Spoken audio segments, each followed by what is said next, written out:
tengo yo puesta mi mirada? ¿Dónde tengo puesto mi corazón? ¿Cuáles son los apetitos a los cuales yo le doy cabida en mi vida? Tú dices que amas a Dios, pues dime en qué ocupas tu mente, tu corazón, tu tiempo, tus energías, y yo te diré qué es lo que amas. Si estamos mirando hacia el cielo, si estamos poniendo nuestra mirada en las cosas eternas o la estamos poniendo en las cosas terrenales. Todo se resume en eso. Nos acercamos la próxima semana, el próximo fin de semana, el sábado, a una segunda o tercera capacitación en este tema de misiones globales, de cómo la iglesia puede ponerse en sintonía con el plan de Dios. Y no dudo que muchos de nosotros estamos enfocados, estamos buscando, queremos, estamos motivados para poder vivir nuestra vida de acuerdo a la voluntad de Dios en cumplir su plan para nuestras vidas. Habrá otros que eventualmente pueden estar aquí sentados, que eso les parece magnífico, que no les mueve nada. Pero los que de verdad estamos interesados, creo que estamos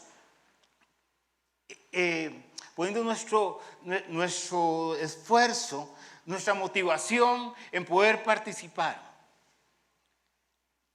No obstante, hermanos, a pesar de que podemos poner nuestra mira en las cosas de arriba y no en las de la tierra, a pesar de que usted y yo podamos tener un genuino interés por hacer la voluntad de Dios, yo no ignoro que en medio de esta carrera, que en medio de este movimiento personal y espiritual, muchos de ustedes, muchos de nosotros, cargamos el peso de pruebas por las que estamos pasando, por pruebas por las que estamos atravesando. Y sabe, las pruebas no se acaban con el año viejo, las pruebas siguen en el año nuevo, no caducaron el 31 de diciembre como muchos hubiéramos querido, sino que nos acompañan día con día, con frecuencia, y entonces uno tiene por un lado todos los buenos deseos, todas las intenciones espirituales, todo el mover de Dios en su corazón, y por otro lado tiene el peso de la prueba, el peso de las tormentas que llegan a la vida personal, y uno tiene que jugar con estas cosas, porque ciertamente personalmente nos desestabilizan emocionalmente, desestabilizan nuestra vida espiritual, afectan nuestras emociones, inclusive pueden llegar a afectar nuestra salud. ¿Y qué vamos a hacer con esto? Yo les quiero presentar a esta pareja de suecos, que son los Masetti. Estos quisiera presentárselos porque me llamó la atención, lo tenía para otra enseñanza y ayer lo recordé. Estos señores, los Masetti, son una pareja que en los diciembres se aburren, perdón la palabra, se obstinan de estar oyendo las canciones de Navidad que todos oímos. Y entonces ellos están buscando recaudar $15 millones, oiga, $15 millones para eliminar por siempre y para siempre de la faz de la tierra, porque ya no pueden escuchar más. Dice que oyen 80 veces al día esta canción, que es Last Christmas, ¿verdad? Nosotros la conocemos como diciembre, un año pasó para la Navidad. ¿Alguien se la sabe? Nadie se la sabe, todos son los cristianos se la saben, ¿verdad?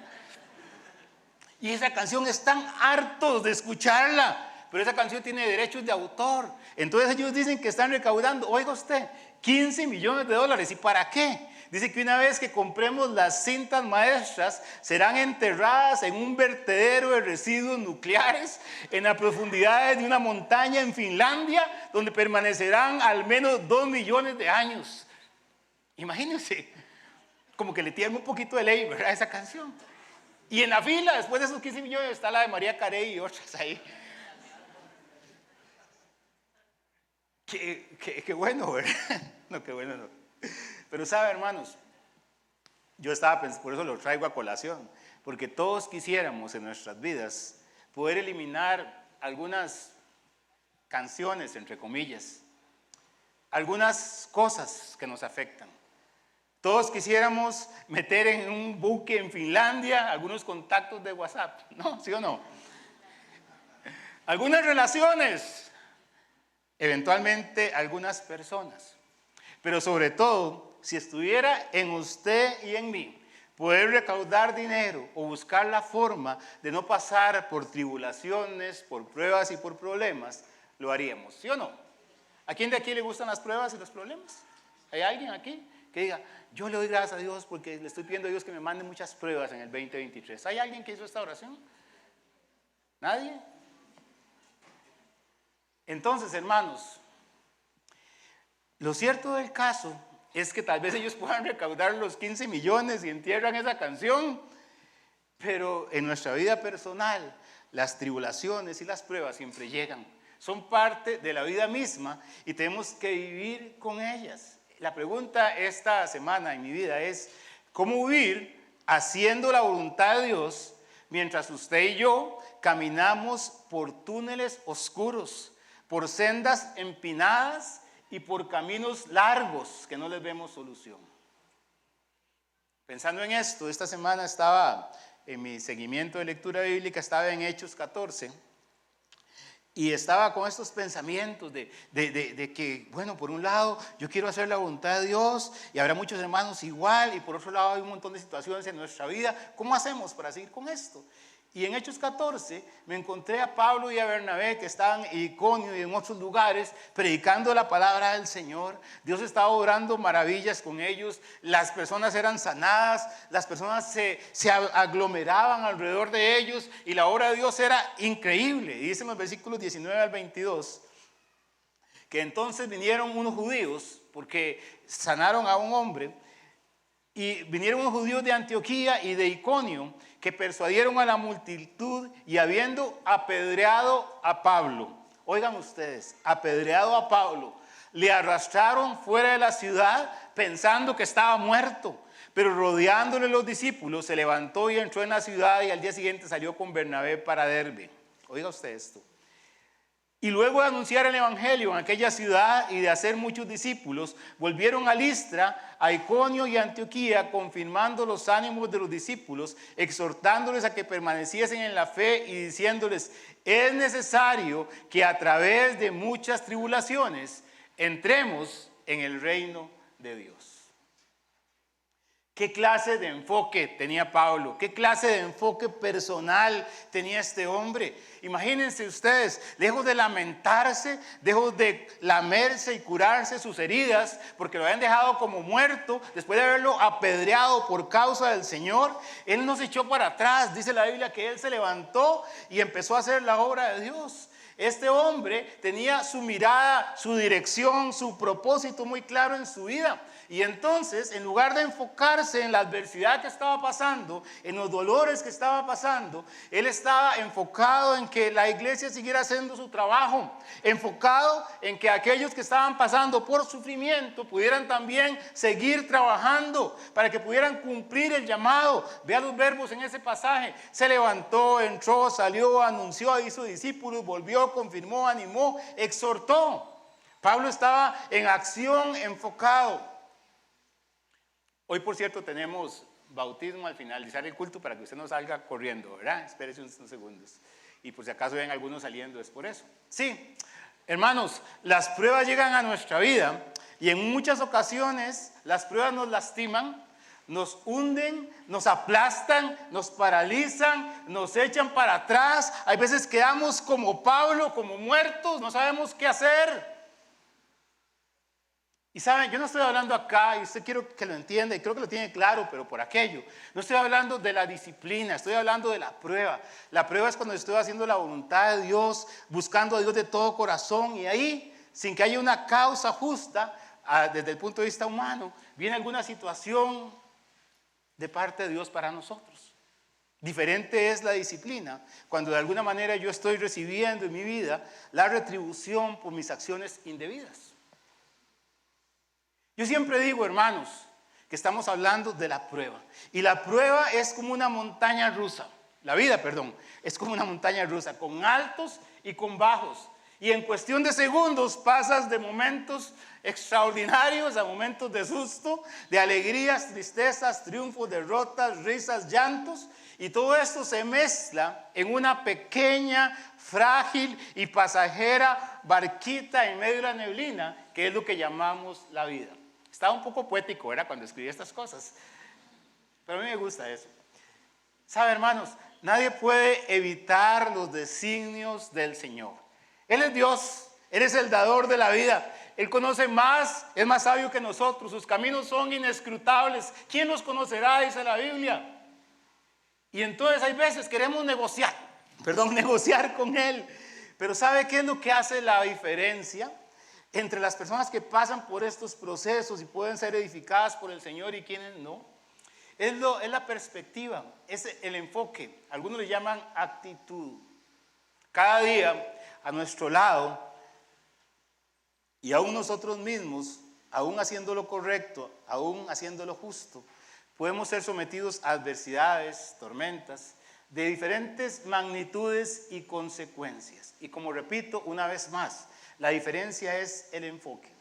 Una mujer perdió a su hijo y estaba desconsolada, como es de suponer. Y entre amargas lágrimas llegó donde uno de estos sabios en la montaña. Todas esas historias tienen un sabio en una montaña, en una cueva, ¿verdad? Y le dijo: maestro, consuela mi pena. Si tan solo tu sabiduría pudiera devolverme a mi hijo. Y el maestro le dijo: claro que yo puedo. ¿Cómo que puedes? Claro que yo puedo. Lo único que necesito es que me traigas un poco de hierba, de hierba corriente, ¿verdad? Del huerto de una familia que no haya conocido el sufrimiento. Y entonces dice esta historia, por supuesto, que es una anécdota, que la mujer vagó por muchos sitios, por centenares de hogares, por ciudades, y al final un día llegó donde el sabio de la montaña y le dijo: Señor, yo ya estoy consolada, porque en todas las familias he hallado lágrimas. ¿Cierto o no que todos pasamos por valles de sombras? ¿Hay alguien aquí que está eximido del dolor? ¿Quién en esta vida no ha pasado por sufrimientos?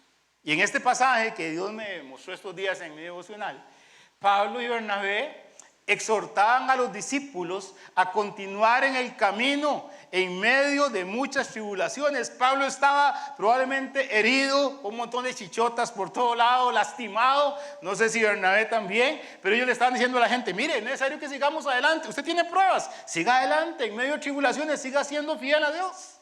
Esto es lo que le estaba diciendo. ¿Cómo es posible que una persona como Pablo y Bernabé reaccionen así? Eran un tipo especial de personas, tenían algunas características. Los psicólogos el día de hoy llaman a esa capacidad de sobreponerse a la adversidad resiliencia. ¿Es que ellos eran más resilientes que usted y que los demás?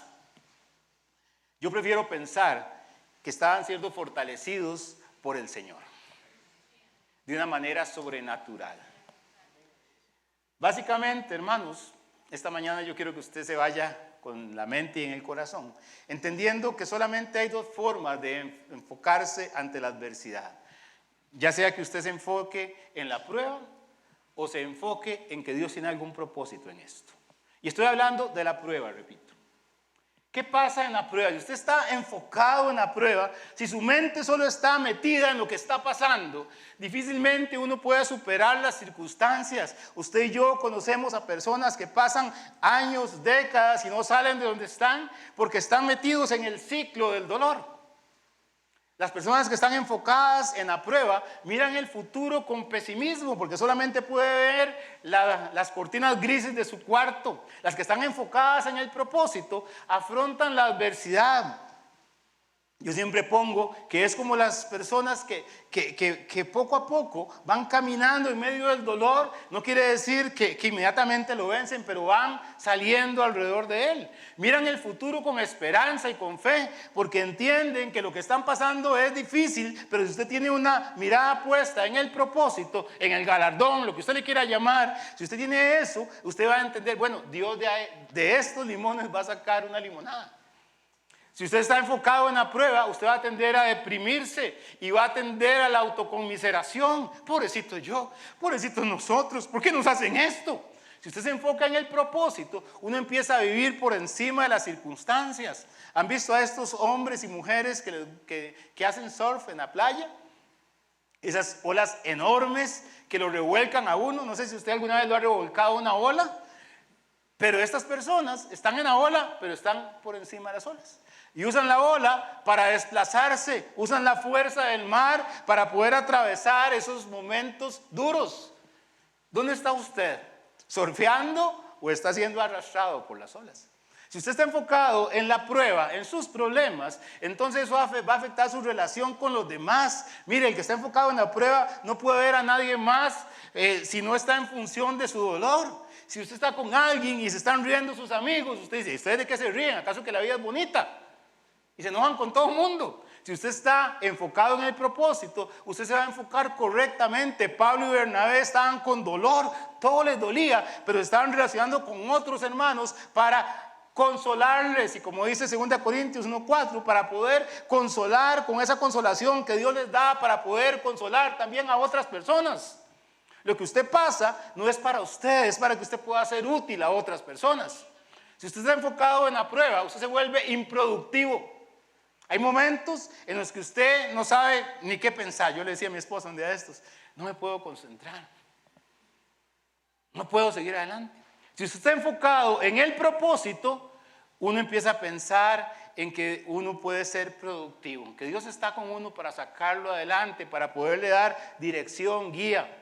Y además, si estás enfocado en la prueba, la tendencia es a resentirse contra Dios y contra todo lo que tenga olor a Dios, contra la iglesia, contra la gente. ¿Por qué me hicieron esto? Si estás enfocado en el propósito, usted empieza a sentirse agradecido con Dios, a dar gracias por todo, a entender que aún en medio de esa dificultad, de esa tormenta, Dios lo va a sacar adelante. Amén. Yo encontré unas palabras sabias estos días, hablando de la iglesia, no de la iglesia Manuel, sino de la iglesia en el mundo.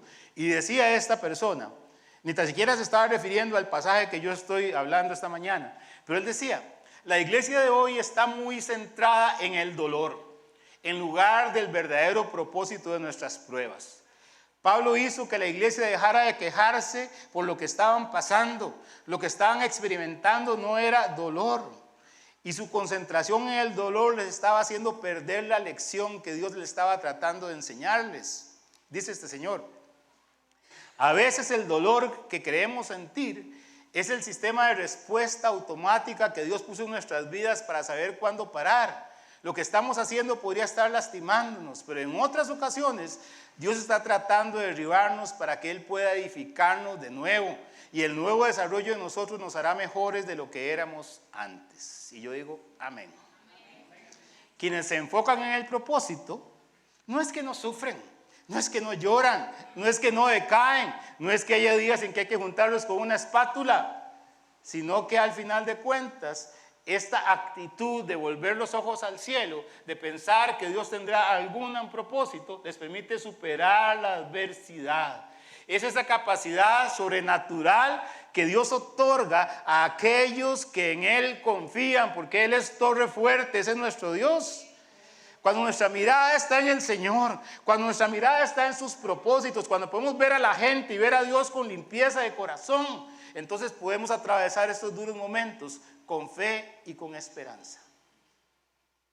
Cuando hablamos de las pruebas, y repito, no estoy hablando acá ni de la disciplina ni de las consecuencias, pero cuando hablamos de las pruebas, tenemos que entender al menos 3 propósitos. Y yo quisiera repasarlos muy brevemente esta mañana. El primer propósito de las pruebas es fortalecer nuestro carácter y nuestra fe. Vean lo que dice Romanos capítulo 5, versículos 3 a 4. Hablando, Pablo dice, y no solo esto, sino que también nos gloriamos en las tribulaciones. Oiga, nos gloriamos en las tribulaciones. ¿Y por qué? Sabiendo que la tribulación produce paciencia, y la paciencia prueba, y la prueba esperanza. Uno de los propósitos de las pruebas en nuestra vida es formar nuestro carácter, fortalecer nuestra fe. Dice Pablo que las tribulaciones producen en nosotros paciencia y la paciencia prueba. Dicen los que conocen que esta palabra prueba se traduce del griego dokimé, que se traduce prueba, como ya dije, se traduce también como experiencia, mérito, carácter o madurez. Otra versión de la Biblia dice lo siguiente: también nos alegramos al enfrentar pruebas y dificultades, porque sabemos que nos ayudan a desarrollar resistencia. Y la resistencia desarrolla firmeza de carácter, y el carácter fortalece nuestra esperanza segura de salvación. Las pruebas son el gimnasio de Dios. Amén. No oigo aménes. Las pruebas son el gimnasio de Dios. Y es en la adversidad cuando usted y yo nos damos cuenta, si usted y yo tenemos los brazos y las piernas suficientemente fuertes para poder soportar. Hay veces nuestra fe, la suya y la mía, es nada más un decir. Hay veces nuestra madurez es simplemente un traje que nos ponemos. Hay veces nuestra fe es nominal. Usted agarra un billete, no sé si de $1 o de no sé cuánto, ustedes que conocen los dólares por delante y por detrás, y dicen, ¿qué dicen ahí? ¿Qué dicen? En Dios confiamos. ¿Ve? Ahí se han manejado dólares. En Dios confiamos. Pero cuando usted ve que eso es una frase, usted puede andar no sé cuántos cientos o miles de dólares en la bolsa y usted no confía en Dios. Hay veces nuestra fe, hay veces nuestra madurez y nuestro carácter no es más que un eslogan, que una religión, que una frase costumbrista de cada domingo. Pero la fe tiene que convertirse en genuina. Una historia que cuenta un pastor de esos telepastores famosos, pero me gustó. Él dice que en un pueblo había un pastor de estos que decimos nosotros de hueso colorado. Esos pastores, ¿verdad?, bautistas de hueso colorado que regañan a la iglesia y que le dan y que todo el mundo le tenía miedo al pastor de hueso colorado. Y resulta que el pastor estaba enojadísimo porque diagonal a la iglesia le pusieron un bar. Y el pastor estaba enojado con eso. Y entonces dijo a la iglesia, oremos para que Dios quite ese bar. Y entonces, en los cultos de miércoles de oración, casa de oración, oraban para que Dios quitara el bar. Cada domingo oraban para que Dios quitara el bar. Y el dueño del bar, que evidentemente no era un cristiano, le había llegado el rum rum de que esa gente estaban orando y decía, ¿qué me importa a mí? Resulta que un buen día se viene una tormenta y un rayo cae, ¿sabe dónde? ¿Saben dónde? En el bar, sí, en el bar. Cayó en el bar y fue fulminante, lo quemó totalmente. El dueño del bar perdió todo lo que tenía, no lo tenía asegurado todavía. Y entonces puso una demanda contra la iglesia. Y entonces en esas audiencias públicas en Estados Unidos, ¿verdad? Según la historia, esas son historias, ¿verdad? Usted entiende. Llama al dueño del bar y le dice, mire, explíqueme por qué usted pone una demanda contra esta gente. Entiendo que usted es ateo. Sí, yo soy ateo. Pero ¿por qué pone una demanda? Dice, porque esta gente, desde que yo puse el bar, semana tras semana ha estado orando para que Dios haga algo. Y un pronto cayó un rayo sobre el bar y lo quemó. Y entonces el juez le dice al pastor, ¿y usted qué tiene que decir sobre esto? Dice, de nada, nosotros solamente oramos. Un rayo cae donde sea, no es culpa mía que la naturaleza haya hecho eso. Y entonces el juez se quedó pensando y dice, tengo un dilema con ustedes, dice. Aquí tengo un ateo que dice que Dios contesta las oraciones. Y aquí tengo un pastor que dice que él ora, pero que no cree que Dios le va a contestar. Y así nos pasa. ¿Cuántos de ustedes y yo somos como ese Señor que oramos? Señor, tú eres grande, poderoso, quita esta prueba de nosotros, danos fuerza, y no creemos que Dios lo va a hacer. ¿Hay alguien que me acompañe en mi debilidad? ¿Hay alguien? Es que yo a veces me siento aquí como solo. ¿Hay alguien? Qué dichosos ustedes, hermanos, que tienen eso. El segundo propósito de las pruebas es mostrar nuestra fidelidad a Dios. Vea, ser fiel a Dios cuando todo le va bien es muy fácil, pero serle fiel a Dios en las dificultades es algo totalmente diferente. Las pruebas en nuestra vida son una oportunidad para demostrar el calibre de nuestra fe, para ver quiénes somos en realidad. Dice Primera de Pedro, ese pasaje lo vimos mucho cuando estuvimos estudiando Primera de Pedro, hablando de las pruebas, dice, en lo cual, en toda la persecución que estaba recibiendo la iglesia, os alegráis, aunque ahora por un poco de tiempo es necesario que tengáis que ser afligidos en diversas pruebas, para que sometida a prueba vuestra fe, mucho más preciosa que el oro, el cual, aunque perecedero se prueba con fuego, se hallada en alabanza, gloria y honra cuando sea manifestado Jesucristo. El Señor estaba usando a Pedro para decirle a la gente, miren, sigan en las pruebas. Su fe está siendo sometido a prueba. Y es que las pruebas demuestran de qué material está hecha nuestra fidelidad, nuestro carácter. Hace unos años un hermano acá, y cuento porque es historia real, evidentemente no puedo dar muchos detalles, pero ese hermano me decía, Fran, vea, yo un día estaba en una situación muy difícil económicamente y fui al cajero a retirar lo último que tenía. Cuénteme usted, dígame por qué, pero en el cajero había una cantidad de dinero que hace unos años era más de 150,000 colones. En aquel momento era un montón de dinero cuando me contó esto. Dice, esto era más de lo que yo ocupaba. Yo le digo que yo tuve eso en la mano y me vi tentado porque tenía una necesidad. Pero yo me acordé que yo debo ser fiel a Dios. Y dice, cogí el dinero, me fui al banco, hablé con los cajeros y entregué ese dinero. Nada me dio más satisfacción en mi vida. ¿Cómo Dios me sacó de ahí? Ni recuerdo. Pero yo sé que lo hizo por eso. Porque yo fui fiel a Dios. Hermanos, José, piensen en José.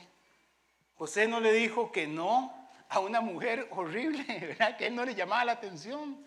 La esposa de Potifar era una mujer hermosa, insistente y estaba desnuda frente a él. Y José dijo que no. ¿Y cuál fue la razón de José? Es que me van a mandar a la cárcel. Ah, no, es que después nos pescan, es que aquí hay cámaras. ¿Qué dijo José? ¿Qué dijo José? Ustedes lo saben de memoria, díganme. Algo más dijo, dígamelo textualmente la Biblia. ¿Qué dijo José? ¿Cómo haría yo este mal? ¿Y pecaría? ¿Contra quién? Si tú no haces algo porque tienes temor de las consecuencias de los hombres, no estás bien. Tu carácter se demuestra cuando no haces algo porque tienes tu mirada en el Señor. Él te está viendo. Estés donde estés. Y eso se llama carácter, fidelidad. Si Dios lo permite, vamos a estar viendo en los próximos días la vida de José para analizar un poco el carácter de José.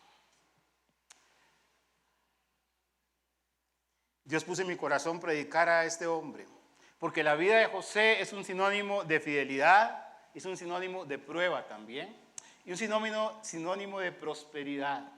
Pero es un hombre que tenía un sentido de propósito. Y la historia de José es una historia que la podemos ver desde diferentes ángulos. De hecho, seguramente yo he predicado muchas veces, usted ha escuchado montones de enseñanzas, pero en algún momento de mi vida yo trabajé sobre un círculo de la fidelidad de José. Lo he enseñado aquí en algunas ocasiones, me acuerdo, aquí viendo, ¿cómo se llama esto? Apuntes míos, hace 10 años y un mes estaba enseñando esto. José fue un hombre que fue probado. Que si fue probado, lo duda que sí, montones de veces. En la prueba, él se tuvo que enfrentar hacia hacer las cosas o no hacerlas. Pero él tenía en su corazón un sentido de propósito. No tenía todo el mapa, no tenía toda la información. José no sabía a dónde iba a llegar su vida. José no sabía por dónde lo iba a pasar Dios. José no sabía qué era exactamente el plan que Dios tenía con él. No sabía los detalles, pero él sabía que Dios tenía algo con él. Así como usted y como yo. Yo no sé qué quiere Dios para mí. Yo, como soy una persona que me gusta un poco el orden y como soy una persona que es medio cuadrado en las cosas, a mí me encanta saber para dónde voy. Me encanta que me digan, mire, vamos a tal lugar, hay que llevar esto es así, esto es allá. Pero hay veces Dios no funciona así.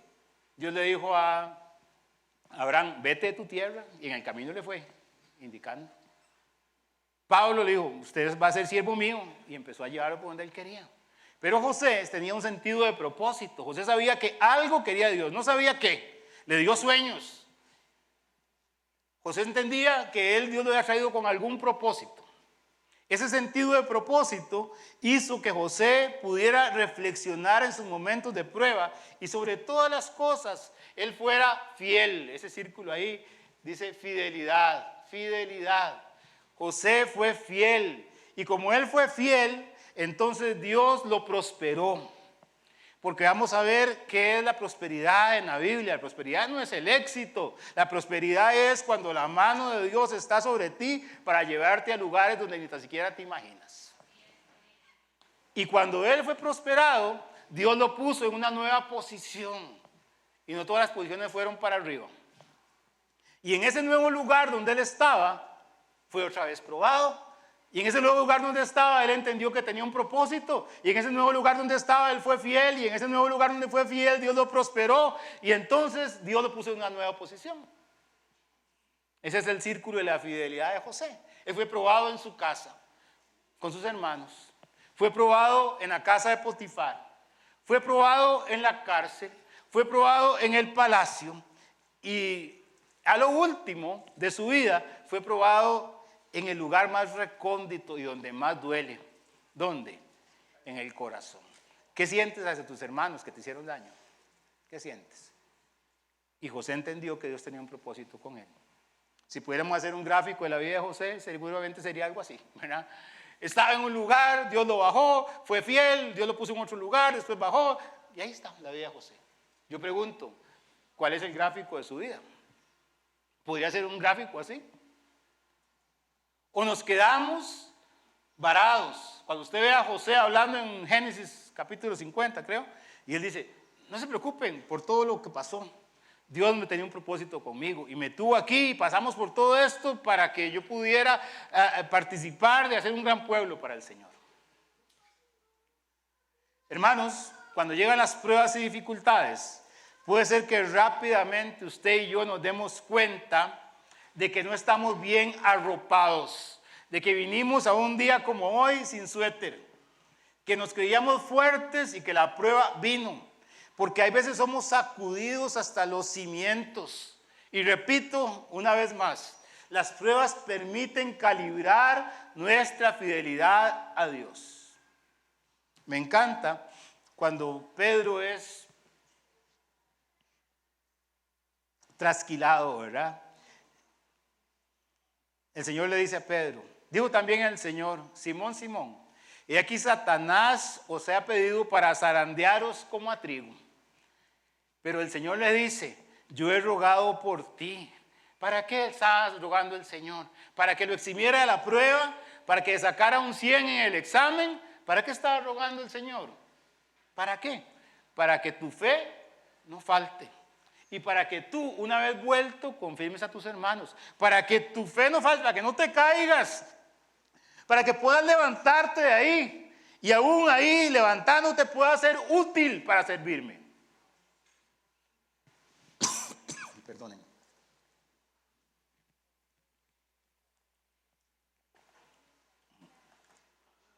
Yo digo, hermanos, que tal vez usted y yo podamos estar siendo zarandeados.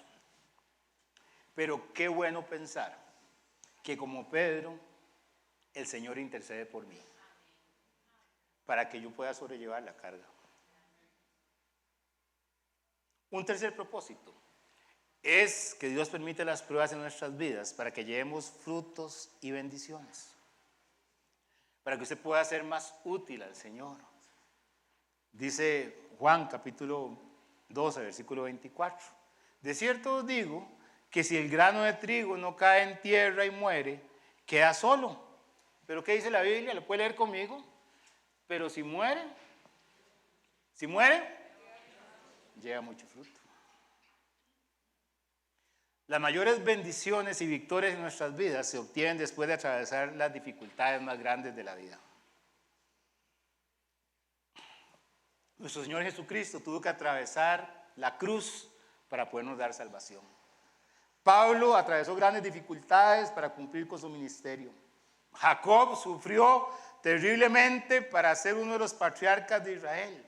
José tuvo que padecer por pruebas y dificultades para que creciera y mostrara su fidelidad, siendo esclavo, siendo mandado a la cárcel, para poder llegar a ser gobernador de Egipto y rescatar a su pueblo. Yo, como he dicho muchas veces, no encuentro un solo creyente en la Biblia que sea digno de imitar. No encuentro un solo héroe de la fe que no haya sido pasado por el bautismo de la prueba y el sufrimiento.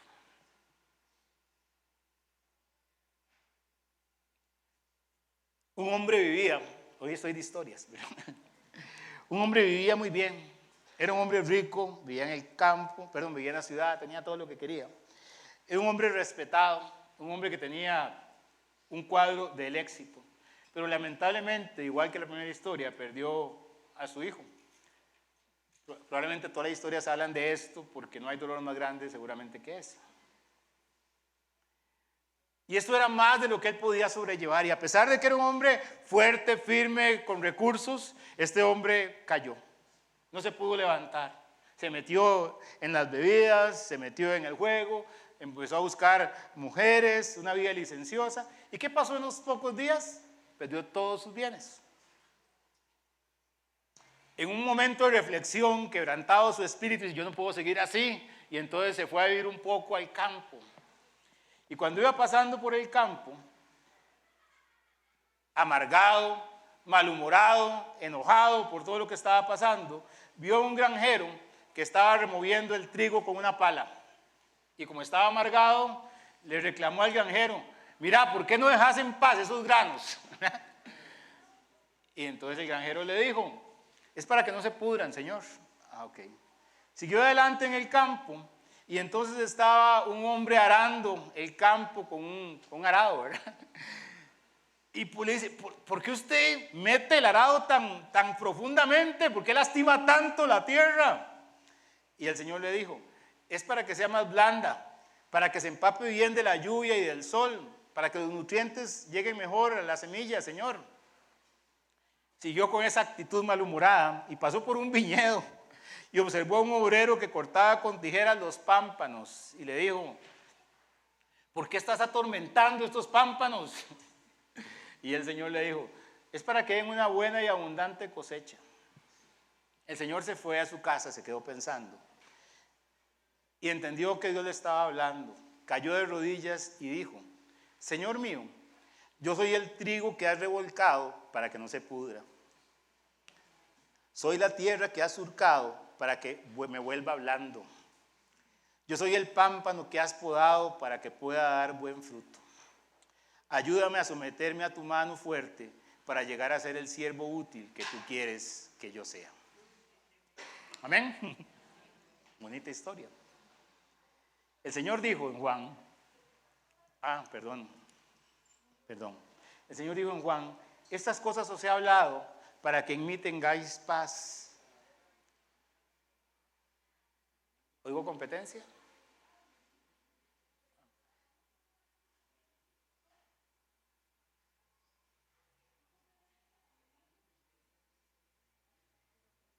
Estas cosas os he hablado para que en mí tengáis paz. En el mundo tendréis aflicción, pero confiad, dijo el Señor. ¿Qué dijo Él? Yo he vencido al mundo. Esta mañana la pregunta para nosotros es si estamos pasando por pruebas, aflicciones y tribulaciones. ¿Dónde estamos enfocados? ¿En el dolor que nos produce en el corazón la prueba? ¿O estamos poniendo la mirada de Dios en medio de este caos? Descansando en que Él tiene propósitos, el que Él tiene cosas por enseñarnos, áreas en las cuales debe fortalecernos porque lo ocupamos, oportunidades para que veamos su gracia y su misericordia. Ahora sí termino. Me encantan unas palabras que compartí también con ustedes hace muchos años de Helen Keller. Helen Keller nació en 1880 en Alabama. A los 19 meses tuvo meningitis y quedó ciega y sorda. El destino en aquellos años para una niñita con estas situaciones difíciles era morir, pero su familia no la desamparó y con una tutora ella empezó a aprender a leer y a escribir en braille. En 1896, a los 16 años, ingresó a la escuela de Cambridge. En 1900 fue la primera sordo-ciega en entrar a una universidad. En 1904 se graduó con honores y empezó una gran lucha como activista a favor de las personas con discapacidad. Escribió libros, fue oradora, creó muchas fundaciones, etc. Ella escribió algunas cosas que usted puede leer por ahí. pero quiero citar lo que dijo en 1968, poquito antes de morir. Ella dijo esto: en estos oscuros y silenciosos años, Dios ha utilizado mi vida para un propósito que no conozco, pero un día lo entenderé y entonces estaré satisfecha. ¿Qué hubiera pasado si esta señora se hubiera enfocado solamente en su dificultad? Pero Dios le permitió seguir adelante para ser útil a otras personas. ¿Y vos? ¿Y yo? Vamos a orar. Así como estamos en actitud de oración, Dios conoce su vida. Dios conoce lo que está pasando usted. Si usted está pasando por tormentas y dificultades, este día Dios puso en mi corazón detenerme para que usted pueda entender y poner su mirada en el Señor. No significa que mañana las cosas son totalmente diferentes, pero significa que con el Señor podemos salir adelante, refugiarnos en Él, obtener nuevas fuerzas. Los que esperan en el Señor obtendrán nuevas fuerzas. Si alguno de ustedes dice: Señor, yo ocupo orar esta mañana, ponerme delante suyo con humildad, quiero orar, quiero ponerme delante suyo, póngase en pie y vamos a orar si ocupas la fortaleza del Señor para tu vida. Amén, amén. ¿Alguien más que quiera ponerse en pie y orar? ¿Alguien más?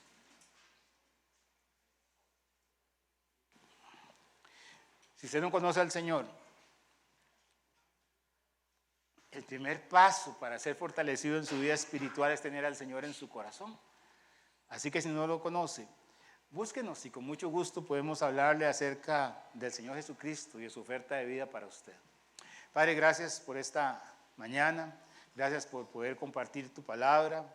Gracias, Señor, porque usted nos ha prometido que en medio de este mundo y de estas dificultades usted puede darnos paz.